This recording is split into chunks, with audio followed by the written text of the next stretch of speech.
Hello everyone, स्वागत है आप सभी का आपके अपने यूट्यूब चैनल निहारिका क्लासेज में। और आपके सपोर्ट से हम लगातार आगे बढ़ रहे हैं। कुछ स्टूडेंट्स को पता चल गया है कि हमारा ऐप आ चुका है, प्ले स्टोर पर निहारिका क्लासेज के नाम से अवेलेबल है। कुछ को नहीं पता चला है तो आज इस मेरे वीडियो से पता चल जाएगा। और कुछ अगर हमारी क्लासें देख रहे हैं तो उन्हें क्लास के पिछली क्लास जो मेरी हुई थी प्रतिनिधित्व वाली, लोकसभा में प्रतिनिधित्व राजस्थान का, उसके डिस्क्रिप्शन में मैंने ऐप का लिंक भी दे दिया।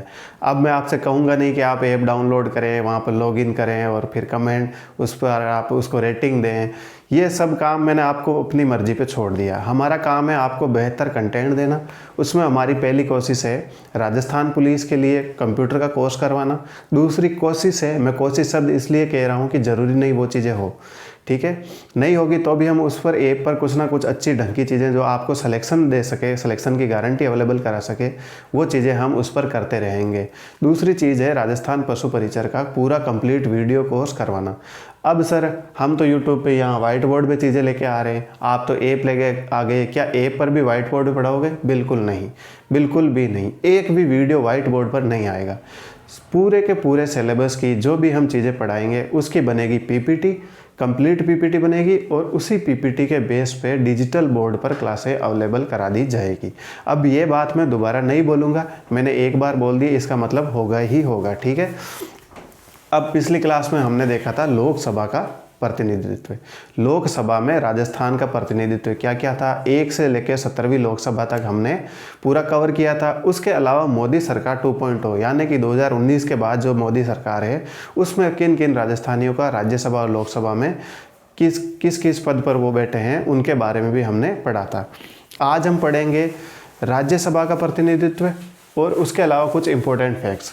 यहाँ हमारी एक छोटी सी बात रहेगी, उसके बाद हम सीधा आ जाएंगे राज्य के विधानमंडल पर, ठीक है। और राज्य के विधानमंडल के संबंध में एक विद्यार्थी जो कमेंट कर रहा था तीसरी और चौथी क्लास में, सर आज का सेशन बहुत अच्छा रहा, आज का सेशन अच्छा रहा, तो उससे मैं क्वेश्चन भी पूछूंगा कि उसे मेरा पढ़ा हुआ याद है कि नहीं, या उसने नोट्स बनाए या नहीं। उसका नाम है मनोज बिसु, ठीक है। तो मनोज बिसु जी, आप इस क्लास में आपके लिए एक सवाल भी होगा, ठीक है।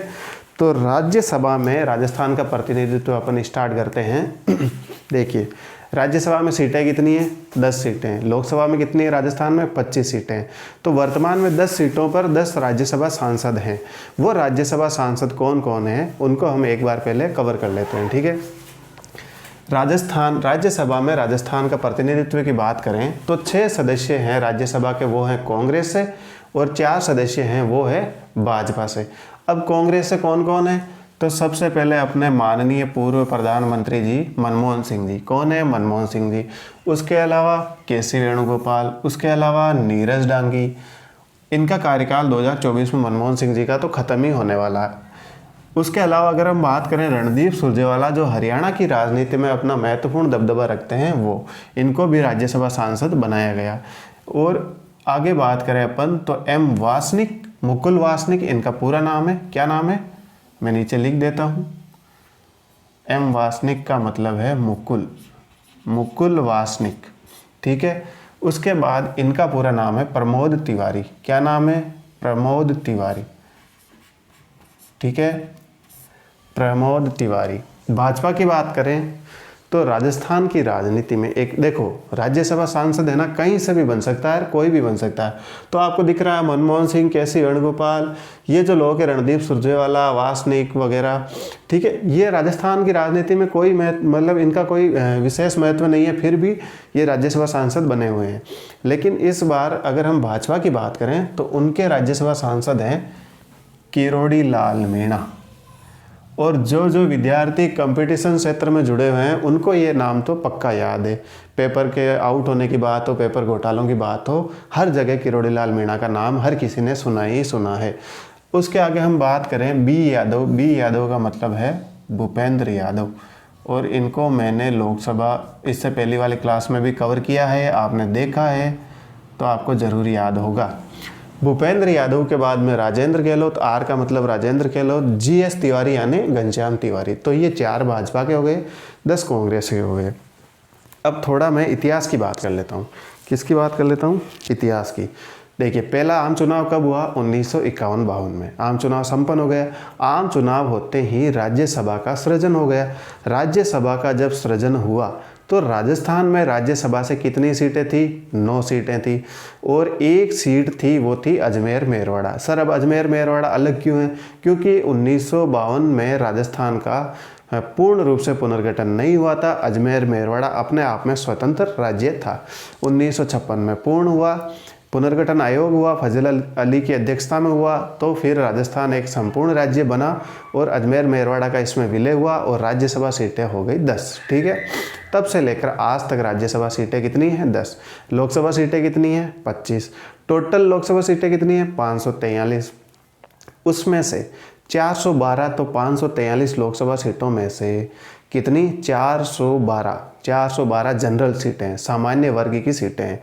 फिर अनुसूचित जाति की बात करूं तो 84 यानी 84 सीटें। अनुसूचित जनजाति की बात करूं 47 यानी 47 सीटें।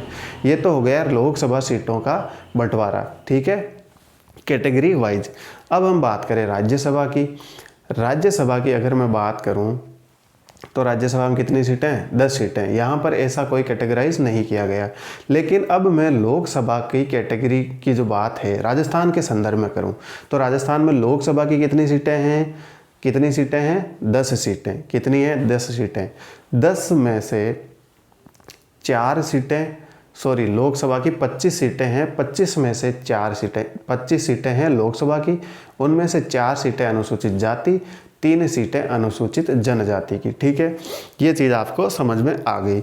अब हम कुछ इंपॉर्टेंट फैक्ट्स कवर करते हैं, उनको समझते हैं, क्योंकि ऐसे फैक्ट अक्सर एग्जाम में पूछ लिए जाते हैं। मैंने टॉपिक इसीलिए करवाया कि कोई भी ऐसी चीज़ नहीं हो कि जो सिलेबस में है पर वो सिलेबस में दिखती नहीं है, फिर वो क्या एग्जाम में आ जाती है। फिर स्टूडेंट आते हैं और वो टीचर को बोलते हैं सर आपने तो ये नहीं करवाया या आपने तो वो नहीं करवाया।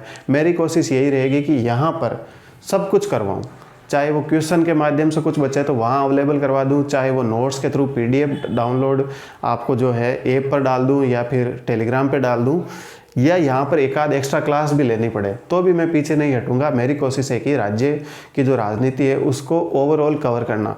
एक बात और कहूँगा, फैक्ट पीछे छूट सकता है, कॉन्सेप्ट पीछे नहीं छूटेगा। ठीक है, ये बात ध्यान रख लेना मेरी कि मैं आपको फैक्चुअली कुछ चीज़ें मैं पीछे छोड़ सकता हूँ और वो संभव भी है क्योंकि फैक्ट बहुत सारे, लेकिन कॉन्सेप्चुअल एक भी चीज़ पीछे नहीं छूटेगी। और जहाँ भी कॉन्सेप्चुअल सवाल आएगा, मैं बता रहा हूँ एक एक सवाल पर आप हज़ार लोगों को पीछे छोड़ दोगे, तो तब आपको मेरी क्लासें, जब आप एग्ज़ाम हॉल में बैठे रहेंगे तब आपको यह क्लासें याद आएगी। मैंने काफ़ी टीचर को देखा भी है राजस्थान की राजनीति पढ़ाते हुए, मैं उनका जिक्र नहीं करूँगा, ना मेरे किसी की आलोचना करने का मकसद है, पर मैंने ये चीज़ नोटिस की है कि वो बड़ी जल्दी किसी टॉपिक को ख़त्म कर देते हैं। जैसे उन्हें किसी चीज़ की उतावड़ हो, उन्हें कहीं जाना हो, जल्दबाजी हो और उनके पास संसाधन भी है, फिर भी वो फटाफट उस चीज़ को ख़त्म कर रहे हैं। अब ऐसा क्यों कर रहे हैं मुझे तो समझ नहीं आ रहा। यहाँ पर मैं वो सब चीज़ें डिस्कस करूँ ये भी ठीक नहीं है। तो अपन का जो मेन उद्देश्य है कि आज राज्यसभा का प्रतिनिधित्व और कुछ अन्य महत्वपूर्ण तथ्य है उनको कवर करना। अब हम इम्पोर्टेंट फैक्ट्स की बात कर लेते हैं। पहले बात करें अपन प्रथम महिला सांसद राजस्थान से। यहाँ बात याद रख लेना, ये जो जितने भी लोग हैं ये राजस्थान के संदर्भ में बात हो रही है। किसके संदर्भ में बात हो रही है? राजस्थान के संदर्भ में। अब आप राजस्थान से बाहर चले गए तो अब आपकी गलती है, मैंने बता भी दिया है, मैंने लिख भी दिया है। ठीक है, अब आपको राजस्थान को माइंड में रखना होगा। मैं बात करूँ प्रथम महिला सांसद की। प्रथम महिला सांसद कौन है? श्रीमती शारदा भार्गव। अब देखो, प्रथम महिला सांसद श्रीमती शारदा भार्गव है। इसका मतलब ये नहीं कि भारत में श्रीमती शारदा भार्गव है। ये लाइन मैं इसलिए थोड़ी बता रहा हूँ कि ये राजस्थान से प्रथम महिला सांसद है। कहाँ से? राजस्थान से। अब मैं ये लाइन दोबारा नहीं बोलूँगा, अब मैं आपको प्रथम करते हुए सारी फैक्ट जो है वो कवर कर लूँगा और आप भी समझ गए होंगे कि जो भी बात हो रही है वो राजस्थान के ही संदर्भ में हो रही है। तो प्रथम महिला सांसद कौन है? श्रीमती शारदा भार्गव। सर सांसद तो लोकसभा से भी बनता है और सांसद राज्यसभा से भी बनता है। ये श्रीमती जी हैं वो राज्यसभा से सांसद हैं। कहाँ से हैं? राज्यसभा से। तो पूछ लें कि प्रथम महिला राज्यसभा सांसद तो भी श्रीमती शारदा भार्गव, प्रथम महिला सांसद का पूछ ले तो भी श्रीमती शारदा भार्गव। पता होना चाहिए कि ये राज्यसभा से बनी थी। प्रथम महिला लोकसभा सदस्य, प्रथम महिला लोकसभा सदस्य कौन है? महारानी गायत्री देवी। और महारानी गायत्री देवी जी कहाँ से हैं? ये हैं जयपुर से। कहाँ से? जयपुर से। और ये जब बनी थी तब इनकी पार्टी का नाम था स्वतंत्र पार्टी, स्वतंत्र पार्टी। ये आगे भी 2-3 बार और विजय रही है और अच्छा खासा प्रभाव है इनका राजस्थान की राजनीति में, जयपुर क्षेत्र में प्रभाव रहा था।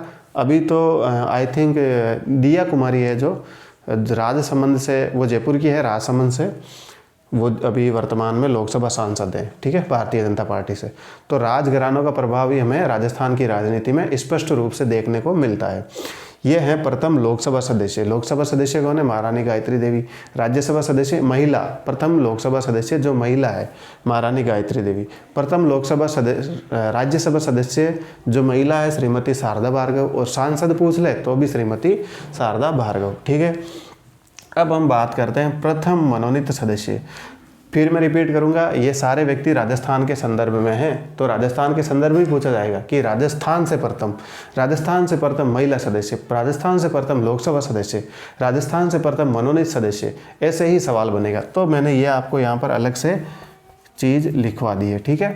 प्रथम मनोनीत सदस्य कौन है राजस्थान से? डॉक्टर नारायण सिंह माणकलाव, और इनको राष्ट्रपति ने मनोनीत किया था, ठीक है।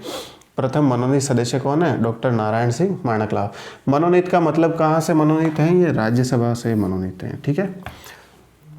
प्रथम अनुसूचित जाति व अनुसूचित जनजाति की महिला लोकसभा सदस्य, अनुसूचित जाति की और अनुसूचित जनजाति की प्रथम महिला लोकसभा सदस्य, ये भी राजस्थान से, ठीक है। प्रथम महिला लोकसभा सदस्य कहाँ से हैं? अनुसूचित जाति की बात करूँ, देखो मैंने क्रमशः लिखा है, क्रमशः का मतलब पहले अनुसूचित जाति की बात करते हैं तो वो है सुशीला बंगारू।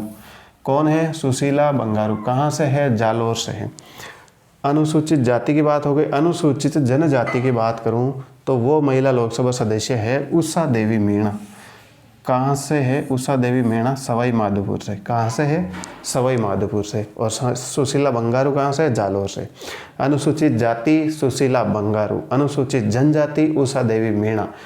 सुशीला बंगारू कहाँ से? जालोर क्षेत्र से। और अनुसूचित जनजाति की ये उषा देवी मीणा कहाँ से है? सवाई माधोपुर से, ठीक है।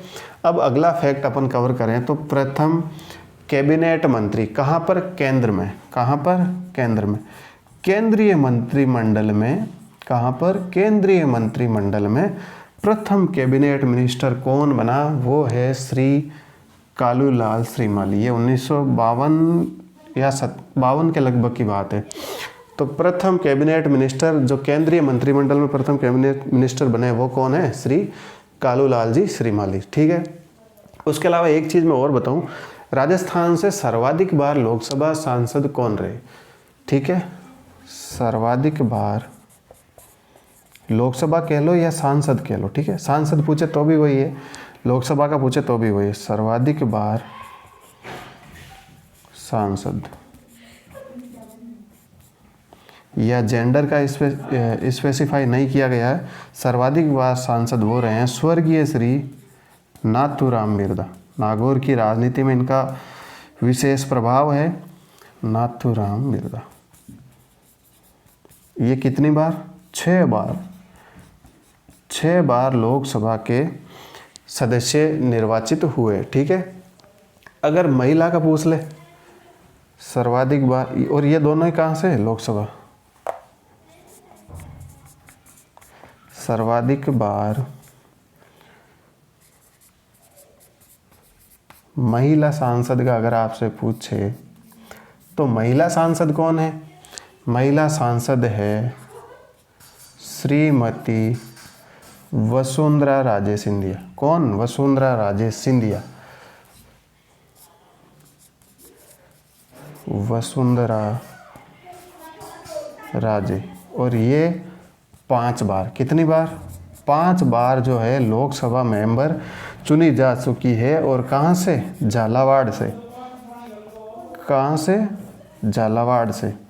याद रखना आपको 5 बार, 2 बार ये मुख्यमंत्री रह चुकी है। प्रथम महिला मुख्यमंत्री राजस्थान की भी यही है। और ये जो दोनों ही व्यक्ति हैं राजस्थान की राजनीति में आज भी इनका तो वर्तमान में है ही है। नाथूराम मिर्जा जी के मिर्जा परिवार का तो आज भी ज़बरदस्त प्रभाव है। ये दोनों ही लोकसभा से रहे हैं। तो लोकसभा से सर्वाधिक बार नाथूराम मिर्जा, सर्वाधिक बार महिला सांसद है श्रीमती वसुंधरा राजे सिंधिया जी 5 बार। और झालावाड़ से मैं आपको समय भी बता देता हूँ, ये 5 बार कब कब है। 1989, 91, 96, 98, 99, मतलब 89, 91, 96, 98, 99, ये 5 कार्यकाल इनके झालावाड़ में सर्वाधिक बार महिला सांसद कौन है, श्रीमती वसुंधरा राजे जी के रहे हैं। ये चीज़ आप लिखिए, हम पी लेते हैं पानी और क्लास जारी रहेगी। मैं स्क्रीन से हट जाता हूँ, या तो आपने लिख लिया होगा, फिर भी मैं एक बार का हट जाता हूँ। आप वीडियो को पॉज करें यहाँ पर और ये फटाफट नोट कर लें। आगे हम पढ़ेंगे राज्य का विधानमंडल, ठीक है। उसी से संबंधित मैं मनोज बिसु से एक सवाल पूछूंगा।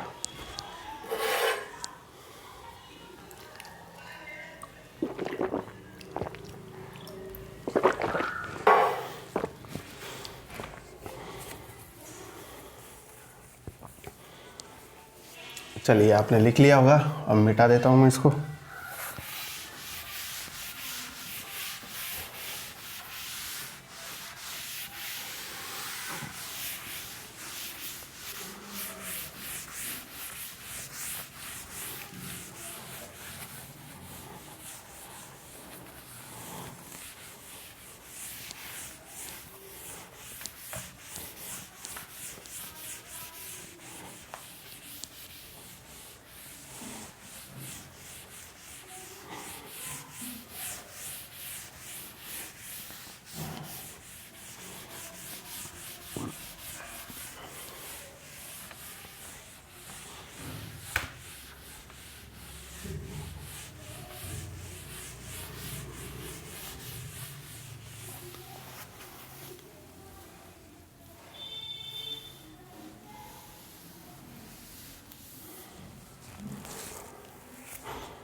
राज्य का विधानमंडल। चलिए, अब आज हमारा मूल टॉपिक है ये, ठीक है। इससे पहले अपन ने क्या क्या कर लिया, देखो। इससे पहले अपन ने राज्यपाल का टॉपिक जो है वो बहुत ही अच्छी तरीके से कवर किया है। सारी चीज़ें मैंने रिवाइज भी करवाई है, और कौन कौन राज्यपाल बने वो भी मैंने चीज़ें लिखवाई है। संसद में राजस्थान का जो प्रतिनिधित्व था, ये टॉपिक मुझे लगा कि कवर कर लेना चाहिए। हालांकि इससे 6-7 बार ये सवाल पूछा गया, लेकिन इसका मतलब है कि पूछा तो गया है, तो इसलिए मैंने कवर भी करवा दिया, ताकि अगर बाई चांस वापस भी क्वेश्चन आए तो आप गलत ना करो और आपको फ़ायदा हो, ठीक है। अब हम अपने वापस मूल टॉपिक पर आ जाते हैं। राज्यपाल के बाद में राज्य का हमें विधानमंडल देखना है। देखिए, राज्यपाल में जब मैंने बताया था आपको, तो राज्यपाल से संबंधित जो संवैधानिक प्रावधान है कहाँ से शुरू हुए थे, भाग 6 से। भाग 6 का नाम क्या है, राज्य, ठीक है। और राज्य में हमने सबसे पहले राज्यपाल को पढ़ा था, ठीक है। और उसमें अपन ने अध्याय 2 पढ़ लिए थे। ये जो है ना राज्य का विधानमंडल, ये भाग 6 के, उसी भाग 6 के चैप्टर 3 का नाम है। टोटल कितने चैप्टर है, 5 चैप्टर है। और ये चैप्टर 3 का नाम है, क्या है, राज्य का विधानमंडल।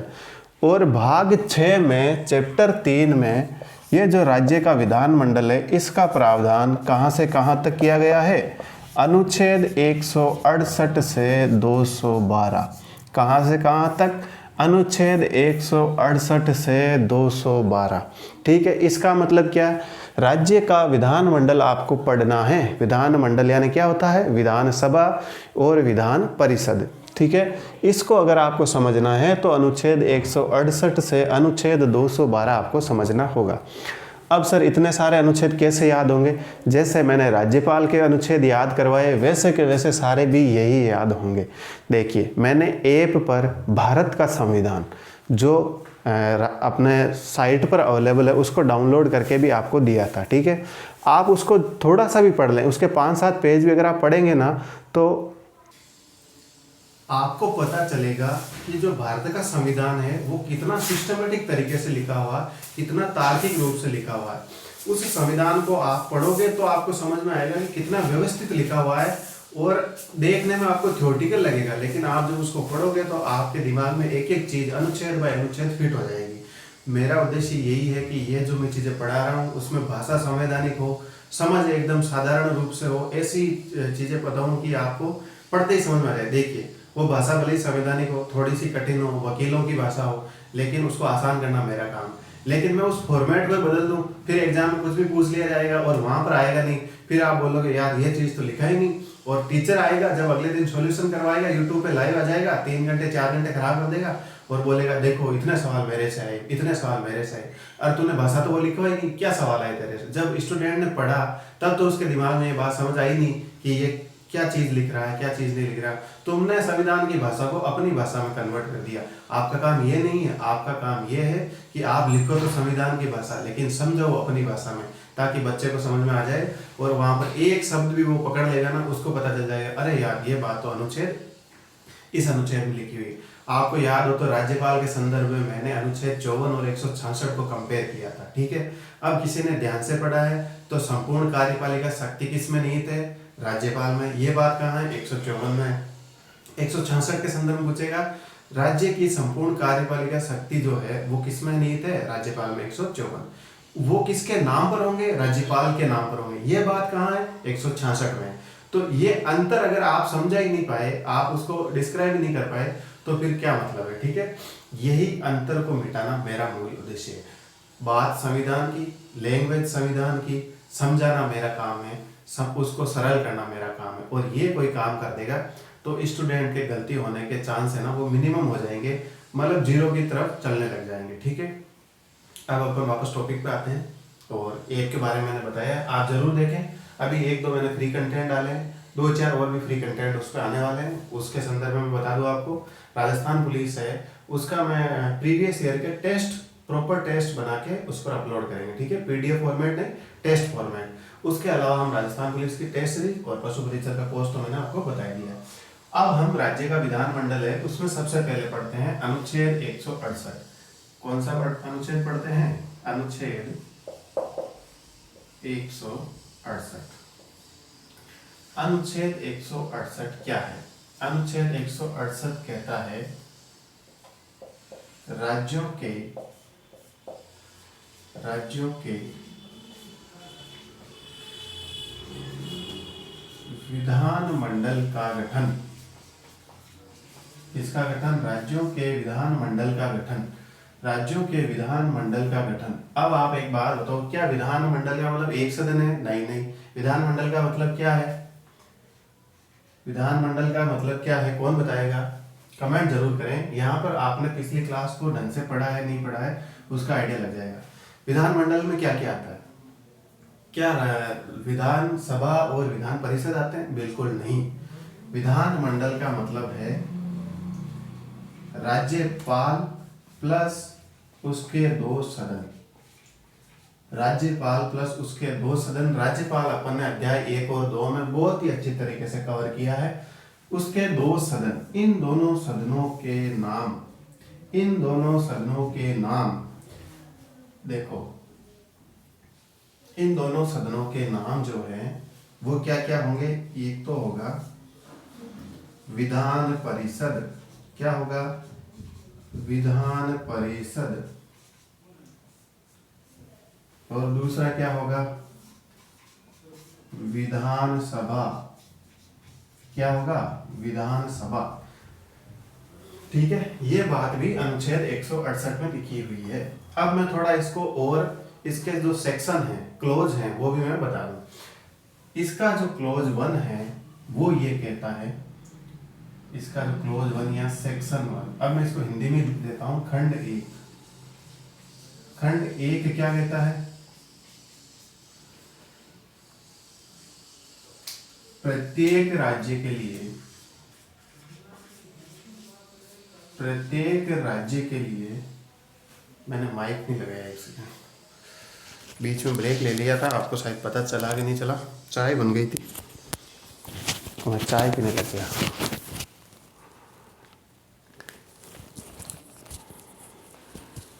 ठीक है। प्रत्येक राज्य के लिए एक विधानमंडल होगा, विधानमंडल होगा, एक विधानमंडल होगा। ये इसका अनुच्छेद 168 का क्लोज 1 खंड 1 सेक्शन 1 है। प्रत्येक राज्य के लिए एक विधानमंडल होगा और उस विधानमंडल से मतलब है ये का मतलब है राज्यपाल प्लस उसके 2 सदन। इन दोनों सदनों के जो नाम हैं उसका जिक्र कहाँ पर किया गया? क्लोज 2 में। तो अगर आपको पूछे कि दोनों सदनों के नाम का जिक्र कहाँ पर है, नाम का उल्लेख कहाँ पर है, तो वो सेक्शन 2 में। किसके सेक्शन 2 में? अनुच्छेद 168 के सेक्शन 2 में विधान परिषद और विधानसभा की बात की हुई है, ठीक है।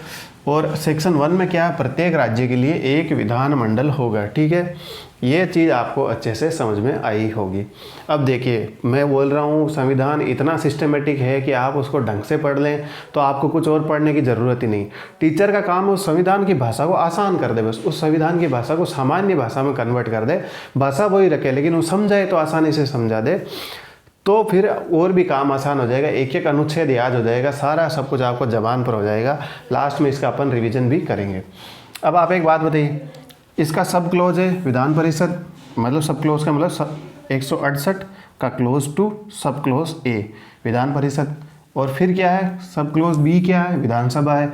तो पहले क्या है? विधान परिषद। तो इसका मतलब क्या है? विधान परिषद पहले पढ़ लेते हैं।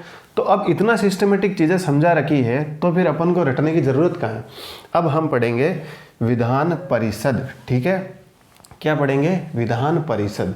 अब मैं इसको यहाँ से मिटा देता हूँ, साथ के साथ आपने लिखा भी होगा इसको।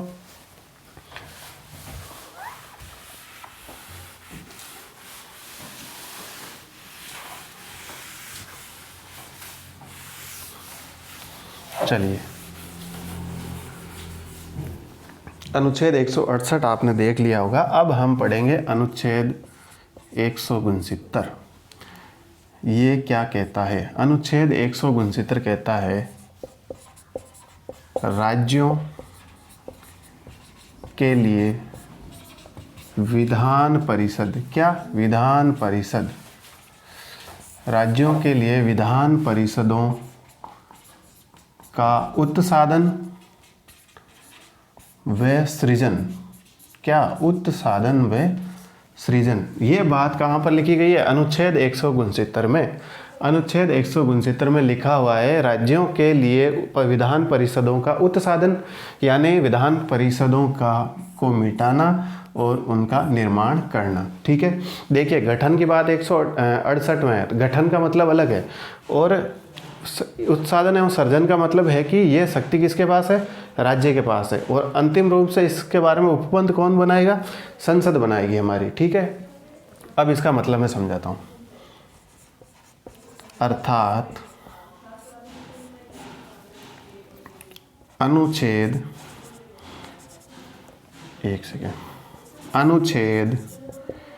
168 के होते हुए भी, अनुच्छेद 168 के होते हुए भी संसद विधि द्वारा अन्यथा उपबंध करे, संसद विधि द्वारा अन्यथा उपबंध करे तो राज्य में विधान परिषदों का, किसका? विधान परिषदों का उत्साधन व सृजन, उत्साधन व सृजन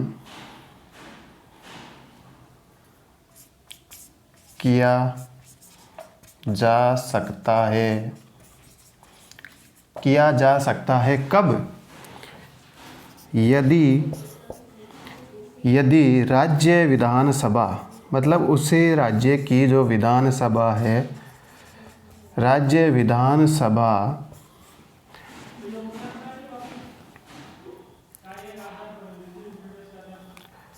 कुल सदस्यों के राज्य विधानसभा कुल सदस्यों के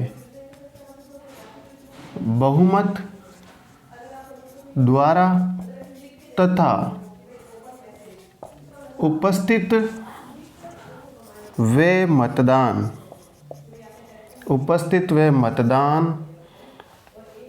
में भाग लेने वाले सदस्य उपस्थित व मतदान में भाग लेने वाले सदस्यों के कम से कम कितने कम से कम 2/3 सदस्यों द्वारा संकल्प पारित हो। क्या हो? संकल्प पारित हो। चलिए इसको समझते हैं। ये बात है ना 169 के क्लोज 1 में लिखी गई है। किसमें? 169 के क्लोज 1 में ये बात लिखी गई है। देखो आर्टिकल 169 क्या है? राज्यों के लिए विधान परिषदों का उत्साधन व सृजन, यानी कि ये पूरी तरह राज्य पर डिपेंड करता है कि वो राज्य में विधान परिषद चाहता है या नहीं चाहता है, उसको बनाना चाहता है, उसको है तो उसको मिटाना चाहता है। ये पूरी तरीके से उस पर निर्भर करता है। लेकिन अंतिम शक्ति किसके पास है? संसद। ठीक है, किसके पास है? संसद के पास है। अब देखिए इस चीज़ को थोड़ा समझ लें। 169 का क्लोज 1 क्या कहता है? अनुच्छेद 168 के होते हुए भी संसद विधि द्वारा अन्यथा उपबंध करे तो राज्य में विधान परिषदों का उत्सर्जन व सर्जन किया जा सकता है। कैसे किया जा सकता है विधान परिषदों का उत्सर्जन व सर्जन? यदि राज्य की विधानसभा के कुल सदस्यों के बहुमत द्वारा, राज्य की जो विधानसभा उसके जितने भी सदस्य हैं, राजस्थान में 200 हैं, उसके बहुमत यानी 101 द्वारा तथा उपस्थित व मतदान में भाग लेने वाले सदस्यों के कम, जितने सदस्य प्रेजेंट हुए और जितनों ने मतदान में भाग लिया उनका कम से कम 2/3 सदस्य, कितना? 2/3 सदस्य द्वारा संकल्प पारित कर दिया जाए कि हमें राज्य में विधान परिषद चाहिए, तो ही संसद जो विधि द्वारा अन्यथा उपबंध करेगी, अन्यथा नहीं करेगी। और उसमें भी संसद सुप्रीम है, संसद चाहे तो विधान परिषद का सर्जन करे, अन्यथा ना करे। लेकिन इसका मेथड यही है कि विधानसभा बहुमत द्वारा तथा उपस्थित हुए मतदान में भाग लेने वाले 2/3 सदस्यों द्वारा संकल्प पारित करके संसद के पास भेजे तो विधानसभा का सृजन किया जा सकता है या विधानसभा का उत्साधन भी किया जा सकता है। दोनों के संदर्भ में यही प्रोसेस फॉलो किया जाता है। ये बात अपने क्लोज 1 में लिखी गई है। मैं कुछ क्लोज शुरू से बोल रहा हूँ, इसलिए करवा रहा हूँ ताकि एग्जाम में क्लोज पूछे जाते हैं, आजकल पूछे जा रहे हैं, ये ट्रेंड है। तो आपको जैसे ही पूछा जाए तो आपको पता चल जाए, अरे यार विधान परिषदों का उत्सर्जन एवं सर्जन क्लोज पूछ लिया तो क्लोज ही है, और सामान्य रूप से पूछ लिया तो 169 अनुच्छेद ही है। 168 में अपन ने विधान मंडल का गठन देखा था। तो विधान मंडल का गठन का मतलब है विधान परिषद का भी गठन, विधानसभा का भी गठन। तो गठन 168 में हो गया, इसीलिए यहाँ पर यह बात लिखी गई है कि भले ही वहाँ पर गठन हो गया, लेकिन अगर उत्साधन एवं सृजन करना है तो अनुच्छेद 168 के होते हुए भी संसद विधि द्वारा अन्यथा उपबंध करेगी, और तब करेगी जब विधानसभा 2/3 बहुमत से, सामान्य बहुमत प्लस 2/3 बहुमत से कोई भी संकल्प पारित कर दे तो उत्साधन व सृजन होगा। किसके द्वारा? संसद के द्वारा होगा। संसद अगर इसमें असहमति जाहिर करती है तो बिल्कुल भी नहीं होगा। ये बात लिखी गई है अनुच्छेद 169 में। ठीक है, अब आपने लिखा होगा साथ ही साथ, तो मैं इसको मिटा देता हूँ और अपन बढ़ते हैं आगे।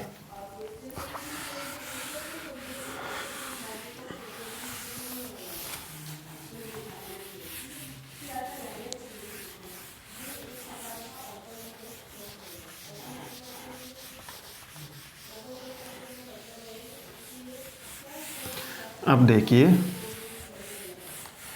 अब सर इनका गठन हो गया, विधान परिषद का उत्साधन व सृजन हो गया। सर इसमें सदस्य संख्या कितनी होगी, यानी कि इसकी संरचना कैसी होगी? थोड़ी इसकी संरचना समझाइए। थोड़ी नहीं, मैं पूरी ही संरचना आपको समझाऊंगा। अनुच्छेद 169 अपन ने पढ़ लिया था, उसके बाद अपन पढ़ेंगे अनुच्छेद 171। क्या पढ़ेंगे? अनुच्छेद 171। सर अनुच्छेद 70 कहाँ गया? मैंने बोला कि बहुत ही सिस्टमेटिक तरीके से संविधान लिखा गया, जैसे उत्साधन एवं सृजन, या फिर ये जो अभी अपन पढ़ेंगे, 1 मिनट में ये लिख लेता हूँ फिर आपको समझ में आ जाएगा। 171 क्या कहता है? राज्यों में विधान परिषदों की संरचना, यानी इसकी बनावट क्या होगी, संरचना कैसे होगी, कहाँ कहाँ से लोग चुनकर आएंगे, कौन कौन इनको चुनेगा, चुनाव का तरीका क्या होगा, ये सब चीज़ें अनुच्छेद 171 में लिखी गई है। कहाँ पर लिखी गई है? अनुच्छेद 171 में।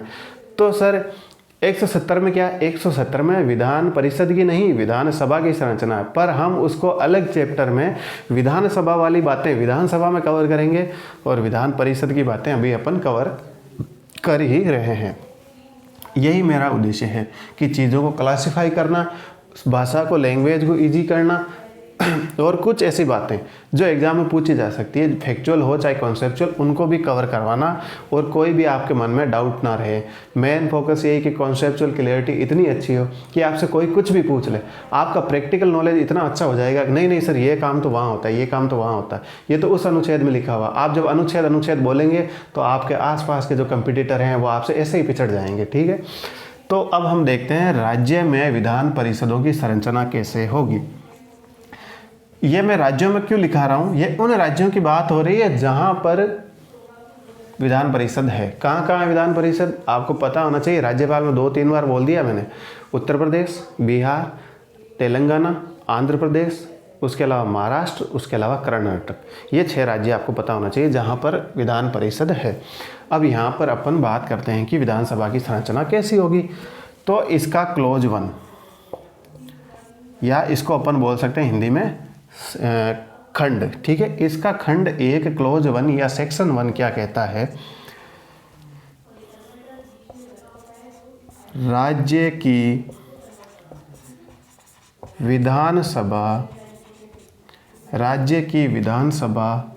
की कुल सदस्य संख्या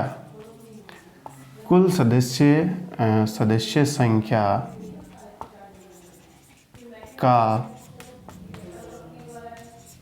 1/3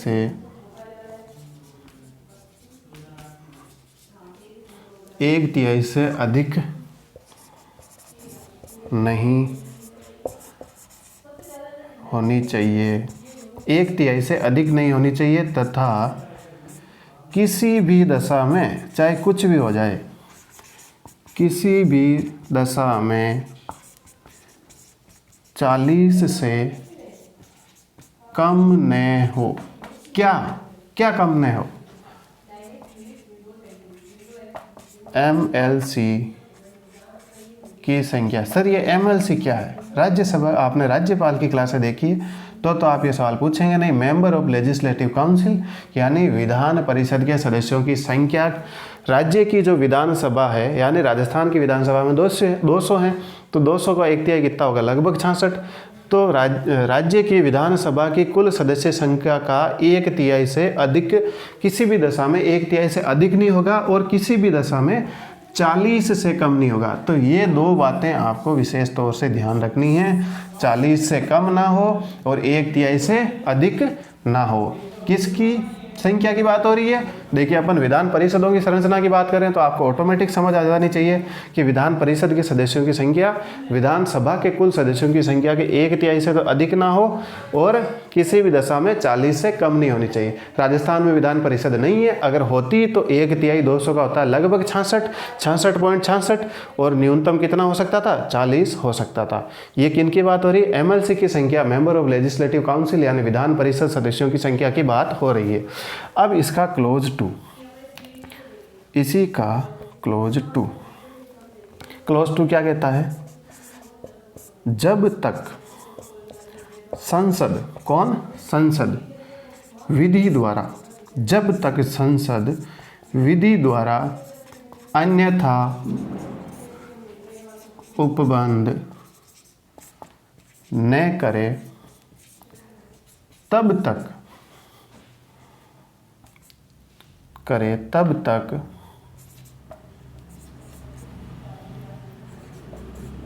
तक विधान परिषद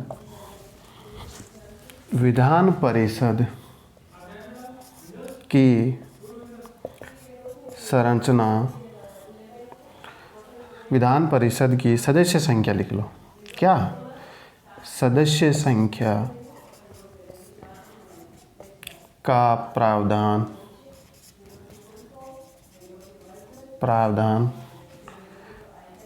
खंड 3 के अधीन होगा। ठीक है, खंड 3 के अधीन होगा। सर ये खंड 3 क्या है? देखिए मैंने बोला था ये खंड 1 है, ये खंड 2 है, ये खंड 3 है। ठीक है, का प्रावधान खंड 3 के अधीन होगा। विधान परिषद की जो संरचना है उसकी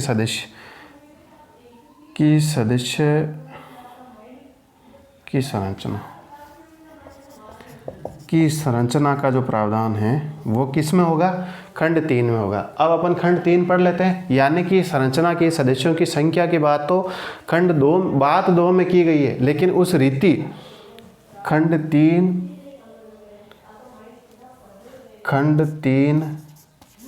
में उपबंधित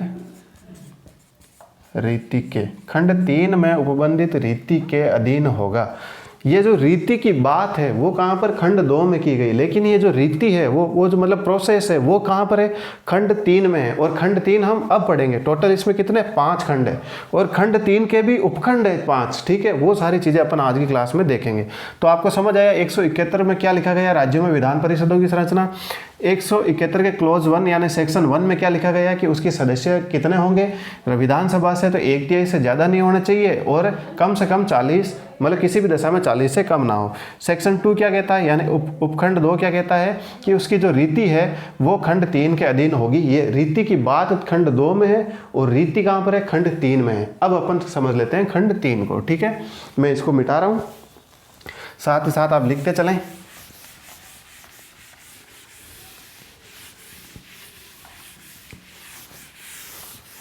अब अपन समझेंगे खंड 3 को।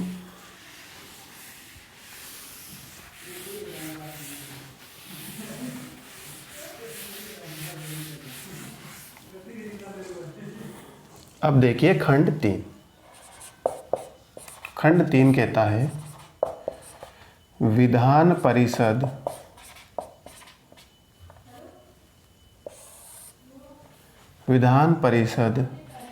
के कुल सदस्यों विधान परिषद के कुल सदस्यों का, यहाँ पर आप लगाइए डैश, ये खंड 3 है। अब इसके 5 उपखंड है, वो 5 उपखंड मैं आपको समझा रहा हूँ। पहला उपखंड क्या है? के। क्या है? के। ठीक है, देखिए फर्स्ट सेकंड हमने देख लिया था। अनुच्छेद 171 किसका? अनुच्छेद 171 के अपन ने 2 खंड तो देख लिए। दो खंडों में दूसरे खंड में ये बताया गया है कि इसमें जो सदस्य होंगे वो किस रीति या किस प्रणाली के तहत चुने जाएंगे, उसकी बात किसमें होनी चाहिए? खंड 3 में।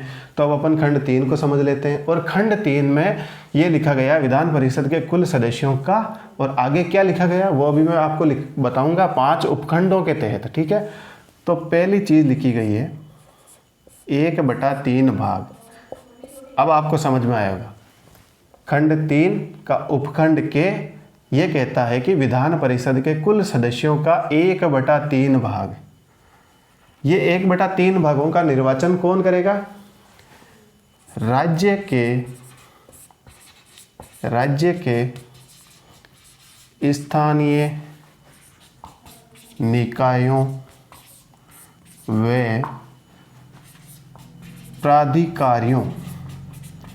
प्राधिकारी मतलब अथॉरिटी, उसमें काम करने वाले अधिकारी, प्राधिकारियों द्वारा निर्वाचित।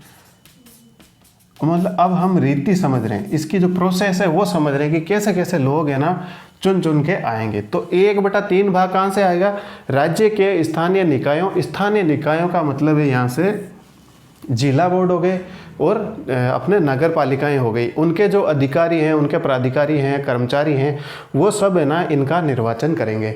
निर्वाचन बिल्कुल वोट के द्वारा करते हैं। निर्वाचन का मतलब ये है वोट के द्वारा किसी का चुनाव करना, ठीक है। तो 1/3 भाग कहाँ से आएगा? कुल विधान परिषद के कुल सदस्यों का 1/3 भाग राज्य के स्थानीय निकायों व प्राधिकारियों द्वारा निर्वाचित होगा। यहाँ स्थानीय निकायों का मतलब है नगर पालिका प्लस जिला बोर्ड, ठीक है। समझ में आई ये बात? 1/3 भाग आपको समझ में आ गया। अब अपन आगे बात करते हैं। इसका ये कौन सा है? सब सेक्शन उपखंड के। उपखंड खे की बात अगर मैं करूं तो यहाँ पर लिखा गया है 1/12 भाग। कितना? 1/12 भाग। 1/12 भाग राज्य के कहाँ से चुने जाएंगे, कहाँ से निर्वाचित होंगे, किनके द्वारा? राज्य के कम से कम 3 वर्ष पूर्व के स्नातक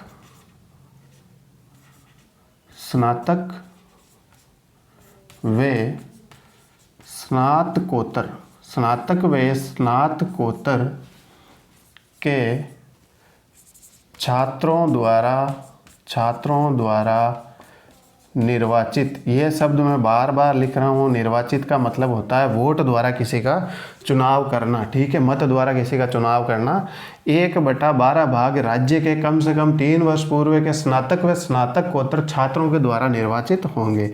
अब इसका उपखंड गे क्या कहता है? उपखंड गे कहता है 1/12 भाग ही 1/12 भाग ही राज्य के कम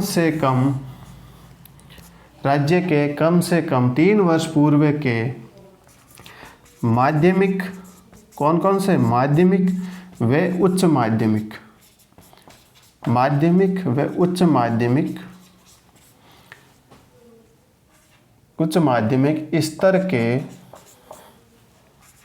स्तर के शिक्षकों द्वारा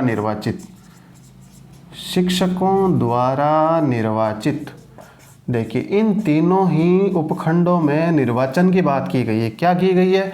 निर्वाचन की बात। प्राधिकारियों द्वारा निर्वाचित, छात्रों द्वारा निर्वाचित, शिक्षकों द्वारा निर्वाचित, ये बात की गई है पहले के 3 उपखंडों में के ख ग, ठीक है। स्थानीय निकाय है उनके द्वारा 1/3, छात्रों द्वारा 1/12, शिक्षकों द्वारा 1/12, ठीक है। अब अपन बात करते हैं इसके अगले उपखंड की। उपखंड गे क्या कहता है कि जो 1/3 भाग हैं, 1/3 भाग हैं वो राज्य विधानसभा द्वारा, ये बात मैं रेड पेन से लिख रहा हूँ, राज्य विधानसभा द्वारा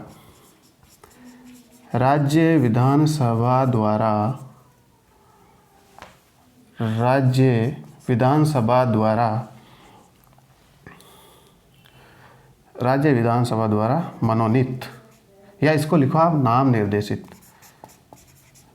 निर्देशित, क्या लिखेंगे? नाम। राज्य विधानसभा द्वारा मनोनीत जो MLA न हो। क्या नहीं हो? MLA। इसका क्या मतलब है? जो उपखंड गे है वो कहता है कि 1/3 भाग राज्य की जो विधानसभा है उनके द्वारा नाम निर्देशित होंगे। और किसको? ऐसा नहीं है खुद को ही विधान परिषद का सदस्य बना ले, खुद को ही नॉमिनेट कर लें, ऐसा बिल्कुल नहीं होगा। ये उन व्यक्तियों को बनाएंगे जो ऑलरेडी MLA नहीं है। जो MLA नहीं है उनका चुनाव करेंगे। यानी जो जैसे राजस्थान के संदर्भ में बात करूँ 200 MLA होते हैं, तो वो 200 MLA 1/3 लोगों का चुनाव तो करेंगे, लेकिन ऐसा नहीं कि अपने में से 1/3 का चुनाव कर लेंगे। जो MLA नहीं है उनके अलावा वो किसी को भी चुनाव कर सकते हैं, ठीक है। ये बात अपने उपखंड गे में लिखी गई। देखो यहाँ पर निर्वाचन नहीं हो रहा ना, देखो यहाँ पर निर्वाचन नहीं हो रहा, निर्देशित लिखा हो, नाम निर्देशित यानी नॉमिनेट करना, ये बात इसमें लिखी गई। निर्वाचन की बात 3 में लिखी गई। अब ये निर्वाचन की रीति का ये अपन आगे पढ़ेंगे, ठीक है। इसीलिए मैंने बोला देखो यहाँ पर निर्वाचन, यहाँ पर निर्वाचन, यहाँ पर निर्वाचन, यहाँ पर नहीं है। मनोज बिस्सू जी के लिए सवाल यहीं पर है, ठीक है, वो कमेंट करते रहते हैं तो उनके लिए सवाल जो है यहीं पर है। उनको ये बताना है कि ये चीज़ मैंने कहाँ पढ़ी। सेंस अब कोई बताएगा मैथ का स्टूडेंट सेंस कितना बचा? 1/6 भाग। सेंस 1/6 भाग है राज्य के, सेंस 1/6 भाग राज्य के राज्यपाल द्वारा, राज्य के राज्यपाल द्वारा खंड 5 के उपबंधों के अधीन नाम निर्देशित किए जाएंगे। नाम निर्देशित किए जाएंगे। ये देखो, जब मैंने राज्यपाल की कार्यपालिका में शक्ति पढ़ाई थी तो पहला का पहला अनुच्छेद मैंने यही बताया था, अनुच्छेद 171 का सेक्शन 1 का सब सेक्शन डे, यानी इंग्लिश में कहूँ तो ई, वो क्या है? राज्य का जो राज्यपाल है वो राज्य की विधान परिषद में 1/6 सदस्यों को नॉमिनेट कर सकता था। अगर आपने क्लास ढंग से देखी है, और विशेष तौर से मनोज विश्व जी ने कमेंट किया था, इसीलिए उनके लिए ये सवाल बनता है कि मैंने ये बात कहाँ बताई थी। ठीक है, तो राज्य का जो राज्यपाल की जो कार्यपालिका शक्ति है वहाँ पर मैंने ये अनुच्छेद पढ़ाया था। अपन 171 का सेक्शन 1 का ये जो डे है इसमें मैंने ये बात आपको करवाई थी आराम से। ठीक है, तो अगर आपको याद है तो ज़रूर कमेंट करें। 1/6 भाग राज्य के राज्यपाल द्वारा खंड 5 के उपबंधों के अधीन नाम निर्देशित किए जाएंगे। अब सर ये खंड 5 क्या? देखो यहाँ पर लिखा गया है इन उपबंधों के अधीन नाम निर्देशित किए जाएंगे, लेकिन किन किन लोगों को किया जाएगा ये बात खंड 5 में लिखी गई है। जैसे रीति की बात कहाँ पर? खंड 2 में। और रीति कहाँ पर? खंड 3 में। वैसे ही उपबंधों की बात कहाँ पर है राज्यपाल द्वारा नाम निर्देशित करने की? उपखंड डे में। और पूरा का पूरा विस्तार वर्णन कहाँ पर किया गया? खंड 5 के अंदर। तो समझ में आया? अब खंड 5 अपन आगे पढ़ेंगे। अब मैं एक बार फिर से इनको बता देता हूँ। सर ये जो निर्वाचन है, ये जो निर्वाचन है, ये जो निर्वाचन है, ये निर्वाचन होगा कैसे? इसकी रीति क्या है ये तो समझाओ। ये तो एमएलए जो है वो चुन लेंगे, ये अपने राज्यपाल महोदय 1/6 को चुन लेंगे, ये तीनों का निर्वाचन है, ये किस प्रकार से होगा ये तो बताओ हमें। तो चलिए इसको मिटाते हैं और अपन आगे बढ़ते हैं। इन तीनों का निर्वाचन, ये बात खंड 3 के उपखंडों में लिखी गई है निर्वाचन की। और कौन कौन से उपखंड? के, खे, गे उपखंड।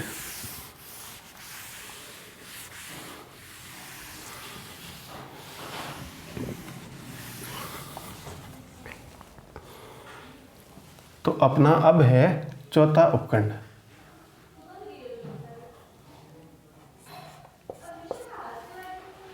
चौथा उपखंड क्या है कि खंड 3 के उपखंड, खंड 3 के उपखंड कौन कौन से? निर्वाचन की बात के में की गई है, खे में की गई है और गे। उपखंड 3 के उपखंड के, खे, गे द्वारा निर्वाचित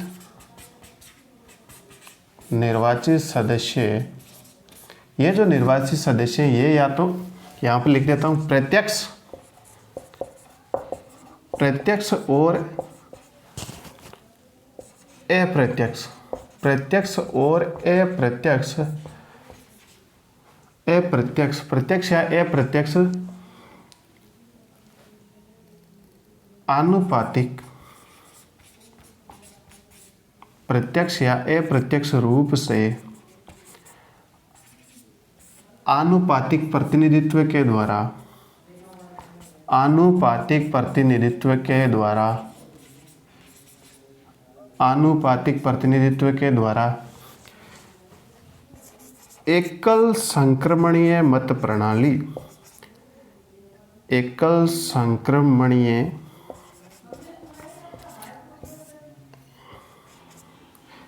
संक्रमणीय मत प्रणाली। अब ये प्रणाली और आनुपातिक प्रतिनिधित्व क्या है इसके लिए अपन को अलग से क्लास लेनी पड़ेगी। एकल संक्रमणीय मत प्रणाली द्वारा गुप्त मतदान द्वारा होगा।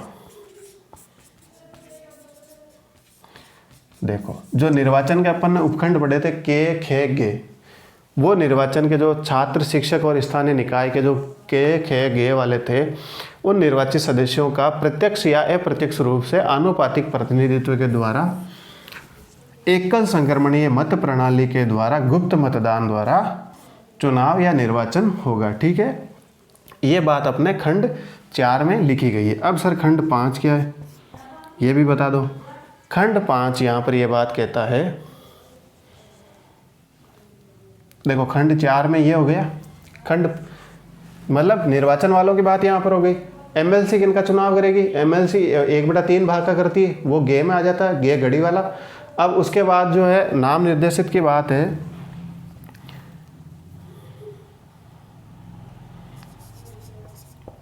खंड 3 के उपखंड, खंड 3 के उपखंड, कौन सा उपखंड बचा, डे, इंग्लिश में कहूँ तो ई। ठीक है, खंड 3 के उपखंड डे के उपबंधों,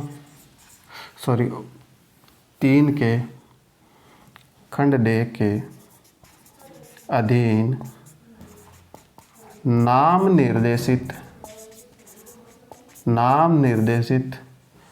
जो सदस्य होंगे वो किन किन क्षेत्रों से होंगे, ये बात यहाँ पर लिखी गई। वहाँ पर तो केवल 1/6 भाग जो है उसका निर्वाचन राज्यपाल करेगा, लेकिन वो कहाँ कहाँ से होंगे, वो कौन लोग होंगे, उनकी बात यहाँ पर की गई है। और यहाँ क्या लिखा गया है, साहित्य, कहाँ कहाँ से लोग आएंगे, ये जो नॉमिनेटेड सदस्य हैं वो साहित्य, विज्ञान, ये क्रम ध्यान रख लेना, अगर आपको क्रम नहीं पता है ना तो कुछ मतलब नहीं। साहित्य, विज्ञान, कला, साहित्य, विज्ञान, कला, सहकारी, साहित्य, विज्ञान, कला, सहकारी आंदोलन वे समाज सेवा का अनुभव वे व्यवहारिक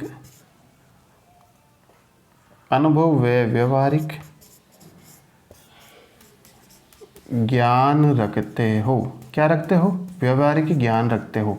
किन किन क्षेत्रों से, साहित्य, विज्ञान, कला, सहकारी आंदोलन और समाज सेवा।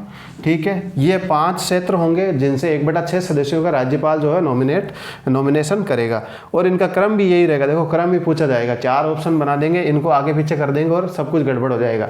आपको ध्यान रखना, साहित्य, विज्ञान, कला, सहकारी आंदोलन, समाज सेवा, साहित्य, विज्ञान, कला, सहकारी आंदोलन, समाज सेवा, इनसे जो है राज्यपाल महोदय 5 सदस्यों का नॉमिनेट करता है। ये बात तो लिखी गई उपखंड 5 के अंदर। ठीक है, किस में लिखी गई, खंड 5 में। लेकिन इस बात का जिक्र कहाँ पर किया गया, वो अपने उपखंड डे में। कहाँ पर, उपखंड डे में, कि नाम निर्देशन की बात तो 1/6 सदस्यों को नॉमिनेट करेगा उपखंड डे। किन किन क्षेत्रों से आएंगे इसका प्रावधान जो है खंड 5 में किया गया है। ठीक है, तो ये वो क्षेत्र हैं, साहित्य, विज्ञान, कला, सहकारी आंदोलन, समाज सेवा। इसी के साथ अपना अनुच्छेद 171 पूरा होता है और संरचना पूरी हो जाती है। अब मैं थोड़ा और समझाऊँ आपको डिटेल में कि सर ये इतना जो रामायण आपने बताई है इसको थोड़ा प्रैक्टिकल समझाओ। मैं देखो ये हटा देता हूँ, अब मैं यहाँ पर थोड़ी सी प्रैक्टिकल सिचुएशन समझा देता हूँ आपको। राजस्थान में अगर विधान परिषद होती तो कितनी होती, 200 का 1/3 और 1/3 कितना होता है, 66.66, यानी मैं 66 ले लेता हूँ अपने आप में। ठीक है, अब देखो हम कितने सदस्यों का चुनाव कर रहे हैं, सबसे पहले अपन चुनाव कर रहे हैं 1/3 सदस्यों का, तो 66 का 1/3 कितना हो गया, क्या मैं सही हूँ, 2 बार गलत हूँ, 22 सदस्य कहाँ से आएंगे, स्थानीय निकायों से। ठीक है, ये हो गया अपना उपखंड के। अब उपखंड खे की अगर मैं बात करूं तो 66 का 1/12, ये कौन चुन रहे हैं, अपने छात्र द्वारा, स्नातक व स्नातकोत्तर, कम से कम 3 साल पहले के। 1/12 का भी इसमें भाग दो, देखो आप 5 और लगभग 5.5 ऐसा कुछ आ रहा है, ठीक है। अभी अपन इसको बाद में और देख लेंगे। ये की बात करूं तो वो भी कितना है 66 का 1/12, यानी ये शिक्षक चुनेंगे। माध्यमिक और उच्च माध्यमिक जो मैंने शब्द लिखे हैं वो वैसे के वैसा ही पढ़ना। ऐसा नहीं कि आप शिक्षक जो लेवल 1 और लेवल 2 के शिक्षक हैं उनको शिक्षक मत मान लेना, यहाँ पर वो शिक्षक शामिल नहीं है। फर्स्ट ग्रेड और सेकेंड ग्रेड की बात कर रहा हूँ मैं। यहाँ पर भी लगभग 5.5। अब देखो सदस्य पॉइंटों में नहीं होते हैं, लेकिन समझने के लिए समझा रहा हूँ मैं आपको। उसके अलावा गे अगर हम बात करें तो वापस वो कितने हो जाएंगे 1/3, 1/12, 1/12, 1/3। इसको वापस करेंगे तो ये कितने हो गए 22 और लास्ट में 1/6। डे में क्या हो जाएंगे 1/6। 66 का 1/6, ये कौन राज्यपाल। कितने हो गए 1/6, एक बार 11। तो देखो 22 कितने हो गए 44, 44 और 11 कितने हो गए 55, 55 और 5.5 कितने हो गए टोटल 66 हो गए। तो अगर होंगे तो 66 होंगे और 66 का प्रोसेस ये रहेगा, ठीक है। ये प्रोसेस रहेगा, 66 के 66 लोग इस प्रोसेस से चुने जाएंगे। अब ये पॉइंटों में नहीं होंगे, या तो ये 6 चुन लेंगे, ये 5 चुन लेंगे, ये 5 चुन लेंगे, ये 6 चुन लेंगे, ठीक है। पॉइंटों में ऐसा कुछ नहीं होगा, ठीक है। तो आपको समझ में आया ना किस प्रकार से लोग जो ये 66 लोग किस प्रकार से चुने जाएंगे। पहले तो ये 66 क्यों होंगे, क्योंकि विधानसभा की सदस्य संख्या कितनी है 200, 200 का 1/3 66। फिर ये 66 जो 5 उपखंड है उनके तहत इस प्रकार से चुने जाएंगे। ये 3 का तो निर्वाचन होगा, ये विधानसभा चुनेगी और ये राज्यपाल द्वारा नॉमिनेटेड होंगे। तो आई चीज़ समझ में। अब तो कोई डाउट नहीं है आपके पास। और वो जो 11 सदस्य है वो कहाँ से होंगे, साहित्य, विज्ञान, कला, सहकारी आंदोलन, समाज सेवा से होंगे। तो देखो अभी विधान परिषद है नहीं, लेकिन ये जो 5 उपखंड मैंने बताए इतना लिख के ताकि ये आपको समझ में आ जाए, इसलिए मैंने ये कहानी आपको पूरी समझाई है। अब देखो विधान परिषद और उसका कार्यकाल अपन समझ लेते हैं, फिर अपन इस क्लास को यहीं पर समाप्त करते हैं। साथ के साथ लिखते रहना इन चीज़ों को। और 5 उपखंड मैंने आपको प्रैक्टिकली भी समझा दिए कि कैसे कैसे सदस्य चुने जाएंगे और कितने कितने चुने जाएंगे।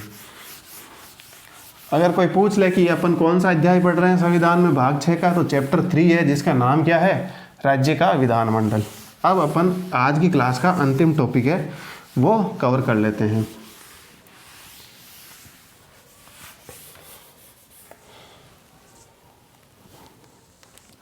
अनुच्छेद 171 अपन ने पढ़ लिया था।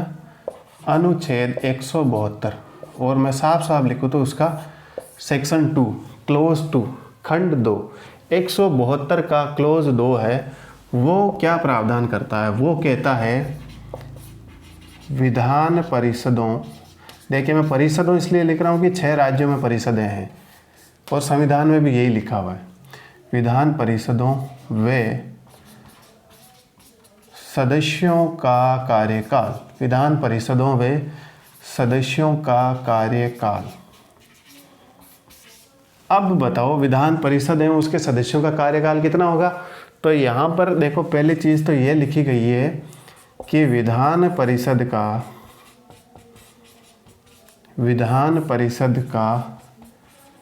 कभी भी विघटन नहीं होगा। इसका मतलब क्या है, ये क्या है उच्च सदन है। क्या है उच्च सदन है। उच्च सदन है कैसे, जैसे संसद में राज्यसभा है, और ये स्थायी सदन है। क्या है, ये एक स्थायी सदन है। ये सदन कभी भी जो है विघटित नहीं होगा, ये इसका अस्तित्व कभी भी समाप्त नहीं होगा। हालांकि वो उच्च सदन है, सर्जन वाली बात सत्य है, लेकिन अगर कहीं पर विधान परिषद है तो वो स्थायी है। ऐसा नहीं कि 5 साल इसका कार्यकाल रहा और 5 साल बाद में नए लोग का सत्ता में आ जाएंगे। यहाँ पर नए लोग आएंगे। विधान परिषद स्थायी है, सदस्य बदलते रहते हैं, ठीक है। और इसका जो कार्यकाल है, सदस्यों का कार्यकाल कितना होगा, सदस्यों का कार्यकाल कितना होगा 6 वर्ष। और 6 वर्ष में से 1/3, 6 वर्ष में 1/3 जो सदस्य हैं वो क्या करेंगे, प्रत्येक 2 वर्ष, कब प्रत्येक 2 वर्ष समाप्त होने पर निर्वाचित और मनोनीत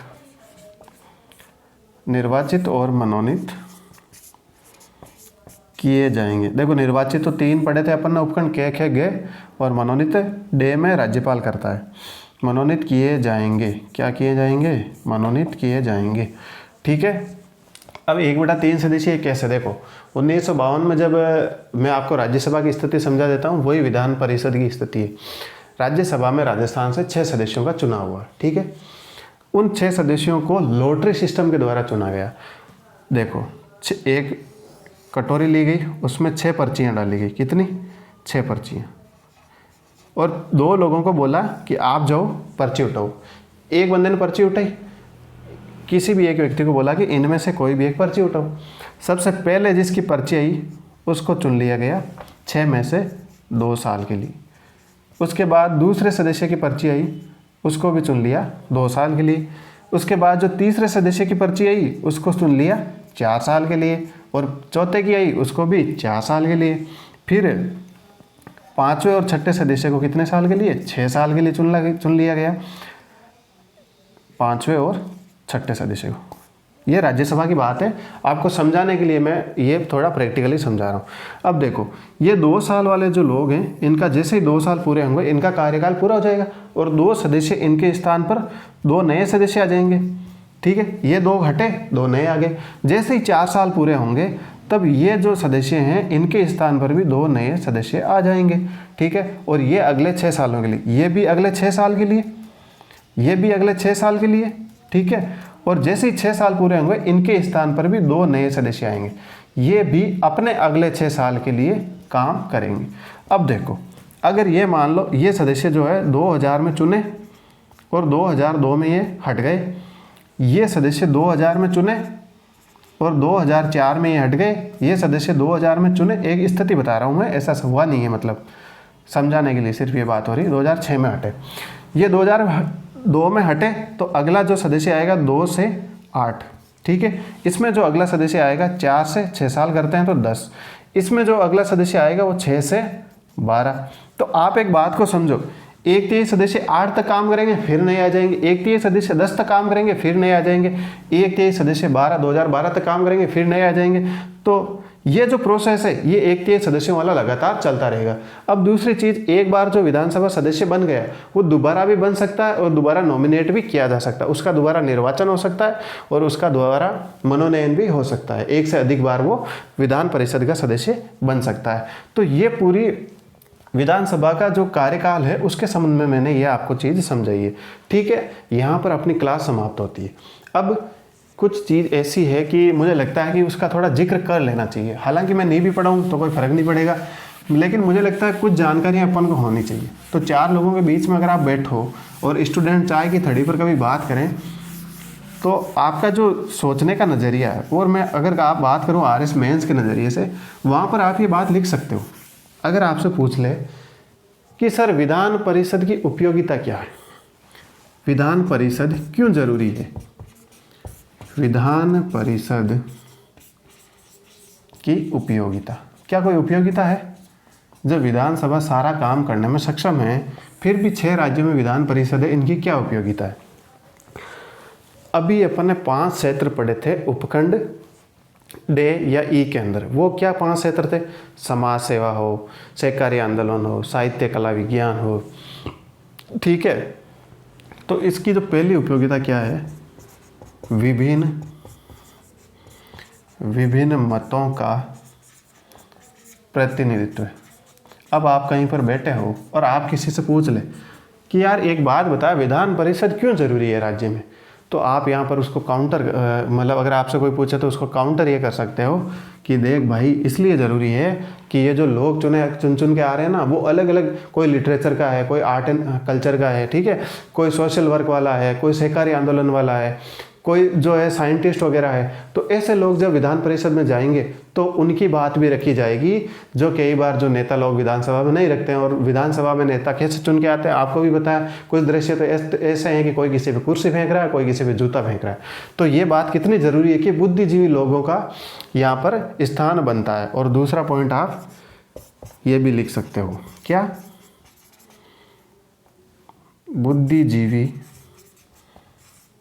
बुद्धिजीवी लोगों का का सदन, सेम वैसा ही है जैसा राज्यसभा में है, वहाँ पर भी बुद्धिजीवी है, इसीलिए इसको उच्च सदन कहते हैं। ठीक है। तीसरी चीज़ कि जो मंत्री परिषद है ना, वो ऐसे मंत्री परिषद विधान परिषद केवल विधानसभा के प्रति उत्तरदायित्व है, विधान परिषद के प्रति उत्तरदायित्व नहीं है। तो तीसरी उपयोगिता यह हुई, मंत्री परिषद जो राज्य का मंत्री परिषद है वो विधानसभा के प्रति उत्तरदायित्व है।